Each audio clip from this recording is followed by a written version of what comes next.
We're in Capasawin, outside of Edmonton, Alberta, and today we're going to meet the wonderful actress, Edna Rain.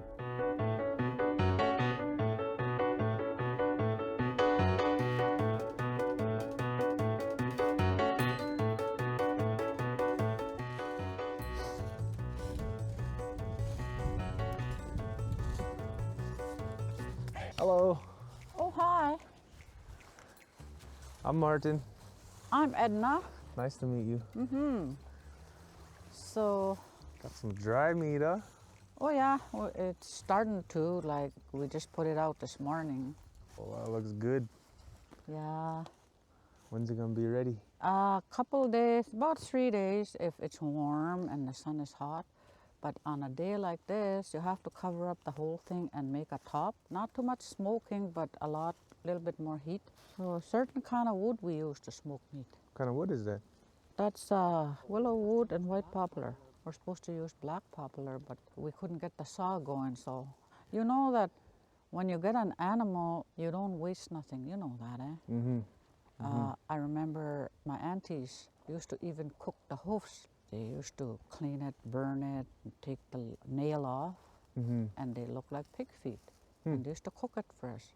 Really soft, and that was delicious. Yeah. Are they like moose hearts? That's my Moose favorite. heart. Ooh. That's moose heart. You eat the nose too? Pardon? The moose nose? Moose nose I soup? fixed that.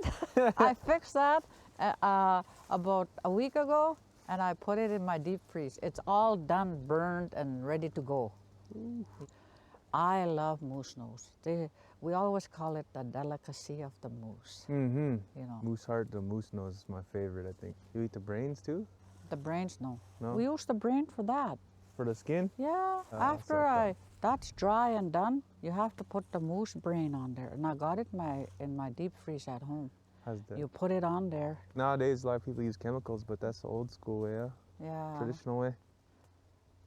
But you have to cook the brain though before you put it on there because the blood veins break your hide. If you clean it really white, you'll bloody it up again. So it's better to cook it. And that's supposed to moisten the hide actually. Yeah. Yeah. After we finish the whole moose, like the meat like this, then we go after all the little muscles. We cut them up, slice them up, and hang them. And just the bones.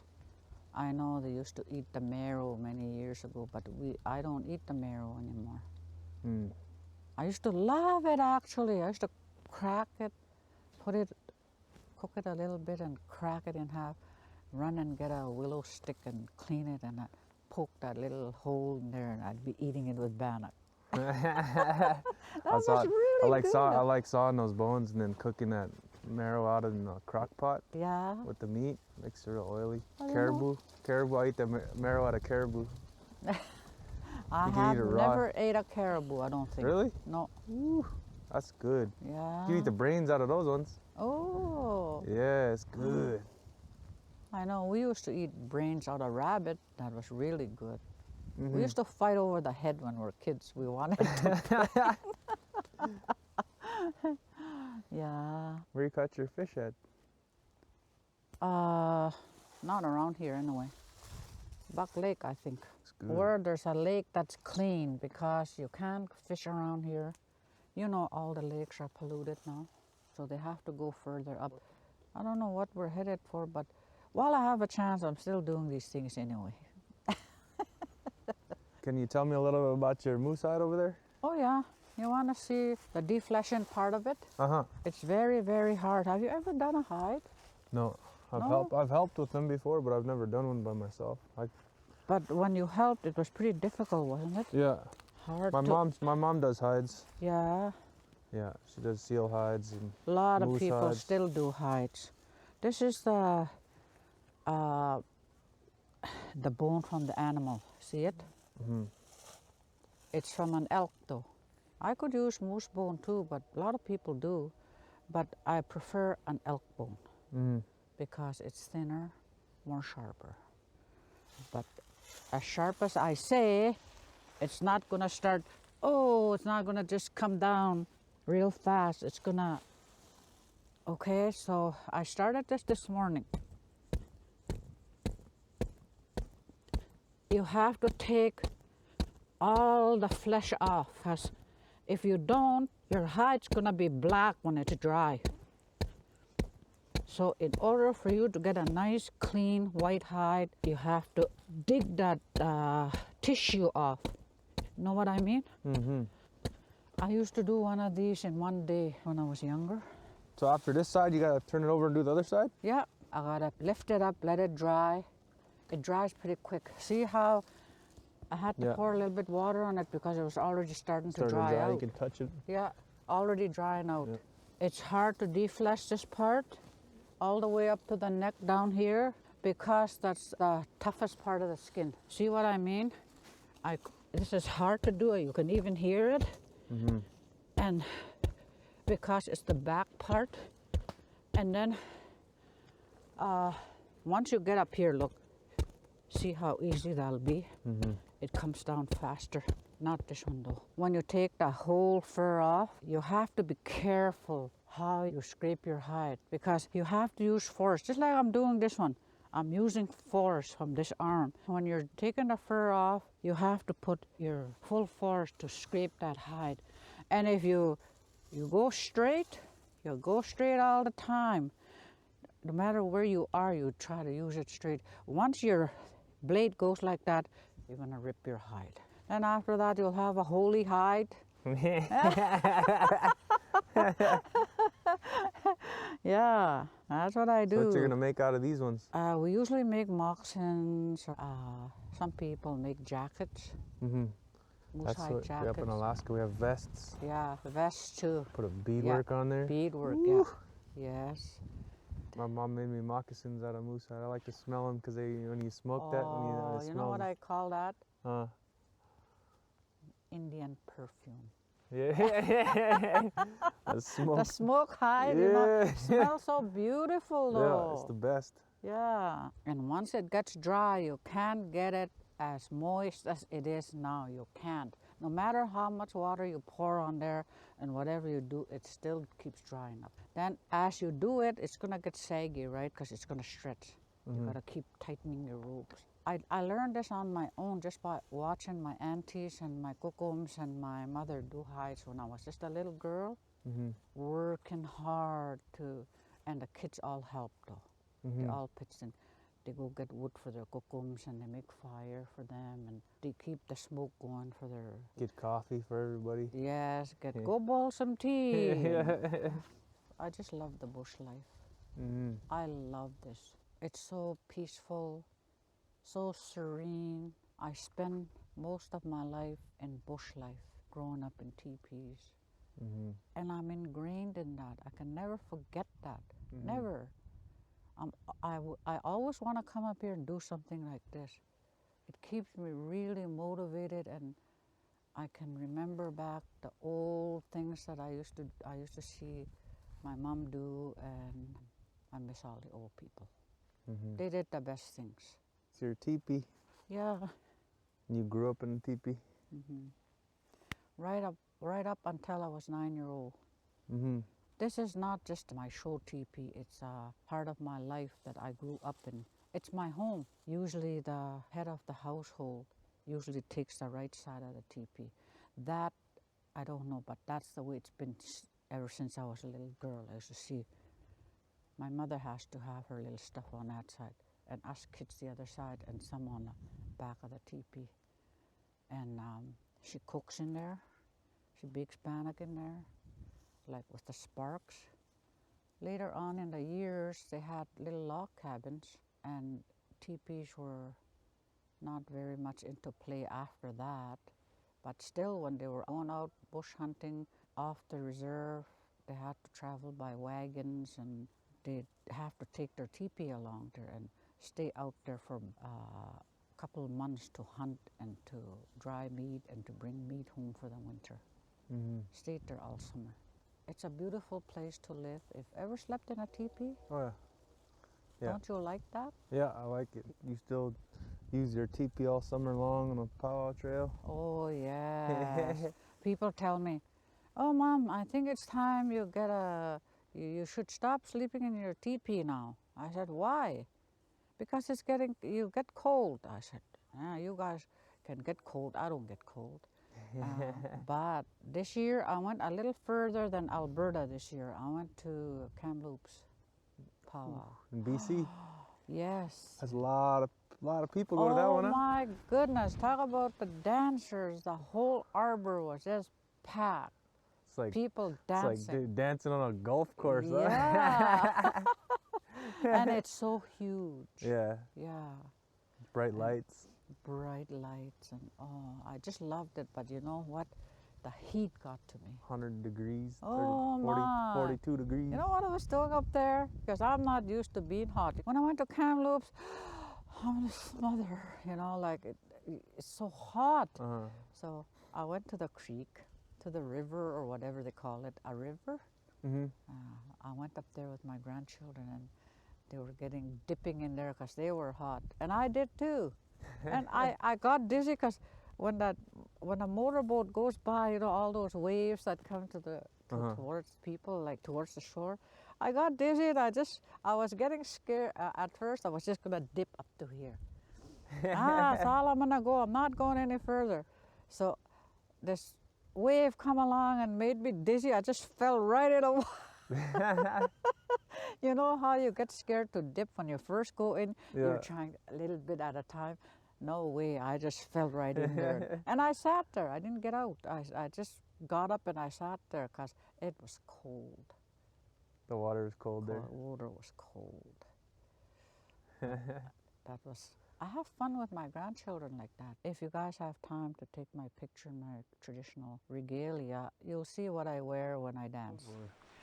This outfit is made out of beads, and my dress is made out of leather, elk hide leather, and all the beadwork that I'm wearing is all just made out of beads, and leather to hold it, like to hold the necklace solid, like that, emotional. And my fan is made out of eagle feather. My moccasins and leggings are all made to match my outfit. It's heavy, more than 20 pounds. And that's what I have to dance with when I dance. If you work on it every day, it takes about a year, 10 months anyway. No leaving it aside for a couple of weeks. You just have to keep going till it's done. And it's a lot of work. You grew up on Paul Band. How big is your reserve? 8 by 8, I believe. Not a very big reserve. There's a lake out there,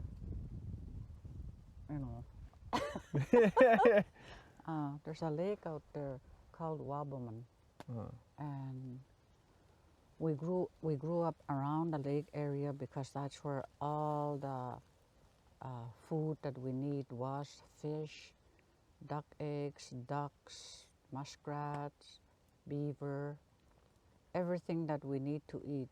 Making me hungry. Yeah, me too. Cooking muskrat tails on the stove. We grew up in something like this. How we're sitting right now, how this teepee is behind me. We grew up eating nothing but traditional food.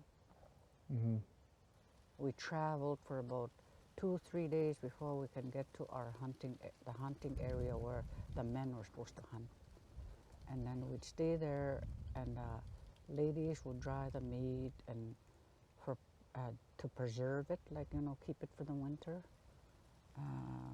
Dry berries, Saskatoons, mostly Saskatoons, crushed choke cherries, played in a creek, and our mother would be out gone snaring rabbits or trying to shoot a chicken or get us something to eat, and us kids we were taught to be responsible at a really young age. 5-6-year-old, you were already told a lot of things. A lot of the life that you're going to live for the rest of your life.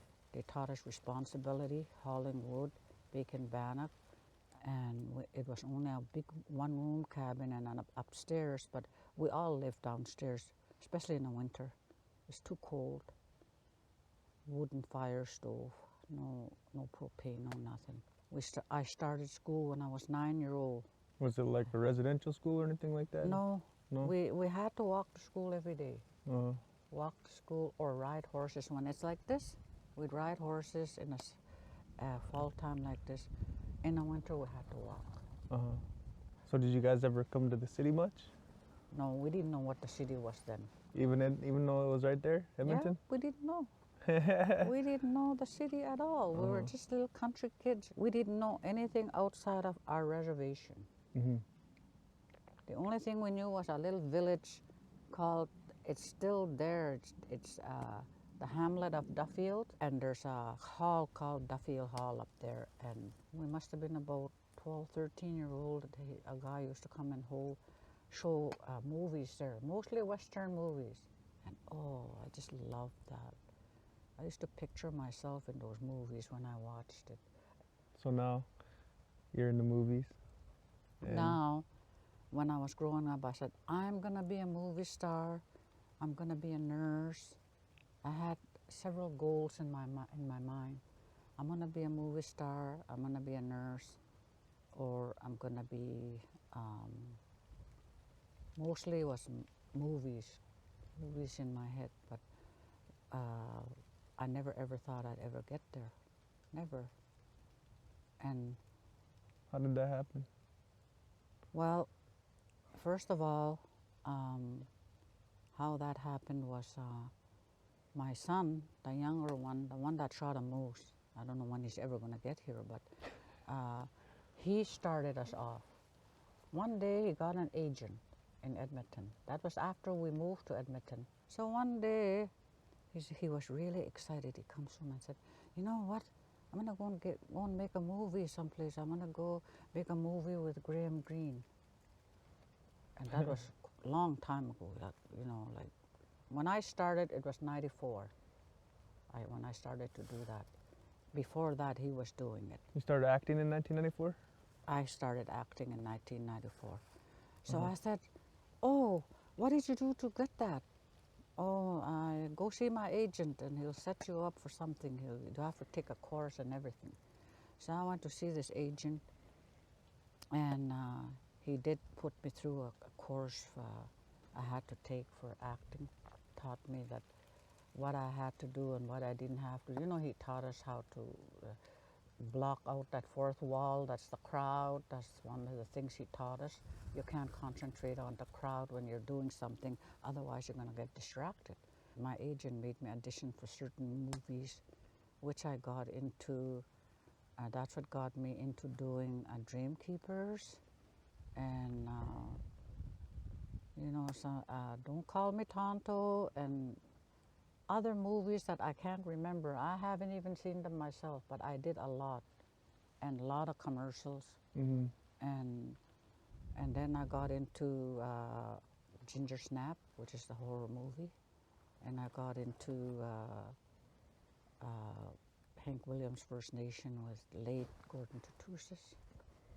And that was supposed to be a series, but unfortunately we couldn't continue because he wasn't here any longer.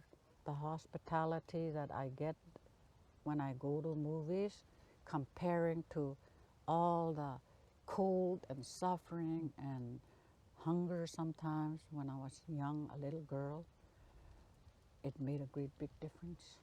Mm-hmm. I did a movie in Italy that was flying over the ocean. Me and my son, the movie star himself, and a lot of other young people from Siksika, Blackfoot. And we went to do a movie out there called My West. We flew over the ocean, and I was so scared that every time the plane farted a little bit, I'd grab my son and, what's gonna happen to us? And, you know, and when you look out the window, it's just straight black. It was, but you know what? Once you get on that plane and you're way up there, there's no turning back. You just have, I just got to tell myself, okay, oh well, whatever happens, happens, you know. You get used to it like that. Mm-hmm. But it was so exciting. I got to meet a lot of people, a lot of Mayans, a lot of people like me, you know, different people. And becoming an actress and getting all that things that I'd never experienced before made me happy. Mm-hmm. You know, I was just happy to do something that I always wanted to do. What would you say to a small child who has the same dreams? How do they accomplish that? Determination. Always think of whatever your dream was, you have to be determined to go out and get it. Mm-hmm. And you don't, like I always tell my kids, if one of you ever want to send your kids to acting, you have to teach them not to be shy. You have to teach them that they got to learn to face the crowd. But my dream came true. And my nursing dream also came true. I took the nursing training I think it was about 10 years ago. But I did get my certificate, but I never followed it up. I just was more interested in acting. It's been a beautiful life for me. Even through years back to today, it's been a beautiful life for me because I've accomplished everything I always wanted to do. I was in leadership here before I left. I was a counselor, political counselor for 2 years. I worked with alcohol counseling for maybe 4 or 5 years. And I was the first social worker here on the reserve, the first one trained by Indian Affairs staff. When there was no social services, I was the first one. But I let that go after about 4 or 5 years because it was getting pretty difficult to handle the job. So I chose other things like going back to school again. And I always wanted to be a singer. Never got there though. I don't know. I could never play the guitar. Mm-hmm. I try and try. They say I have guitar fingers, long fingers, but I can't play. I tried to learn 1 year and I just got frustrated. You play the air guitar though, huh? Yeah, I can play that. Yeah, me too. Loretta Lynn, you know. We can play together. I'll play the air drums. Yeah. I want to be in a movie with you. Did you ever watch Ginger Snap? No, I haven't seen it yet. You know what? Of all the movies that I made, that was my favorite. Dude, I liked it. It's a horror movie. It is. But there's 3 parts, and I don't know what part I'm in, but I was in one of the parts. Mm-hmm. And that was awesome. Mm. It was just like unreal. Ginger Snap. Ginger Snap. Watch Ginger Snap. Yes. Ginger Snap. I'm going to check it out. You check it out. Yeah. It should be somewhere to be rented or something. Some people don't even know there's a world out there. Mm-hmm. A big one. You know, you can research and you can just do something in your life while you're young, and that's what I did. Mm. So I'm happy today. I'm a happy person, but I'll always come back to what you see here. Always. Never forget my roots. Mm-hmm. And I look forward to the summers every morning. That's one of the things that I do is the powwow trail. Looking for a sweetie to make it for the next powwow trail in my little Indian car. Yeah, that every summer, that's where me and my family go, all of us. That, you know why? We share time together. We get to sit together. We get to eat together, all of us, on an open fire, cook our food and eat and laugh and visit and enjoy, because we live in a city, we hardly visit each other. You only have one life. You gotta live it the best way and make your dreams come true. And you're still chasing your dreams. Oh yeah, still chasing my dreams. Mm-hmm. That's really inspiring. Mm-hmm. And I still want to sing at least a couple songs in front of a crowd Mhm. somewhere. Mm-hmm. Well, it's been an honor to share the afternoon with you. I appreciate it very much. Yeah, And I hope to see you again soon. yeah, me too. Maybe we can dance the powwow together. Aha. Uh-huh.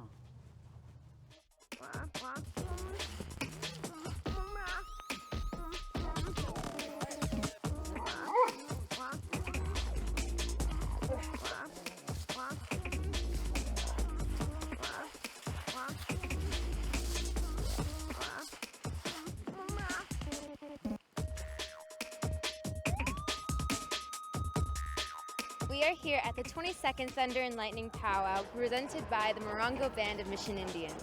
Powwow is kind of like a big melting pot of cultures, you know what I mean? Like everybody from a different culture, but they understand powwow culture.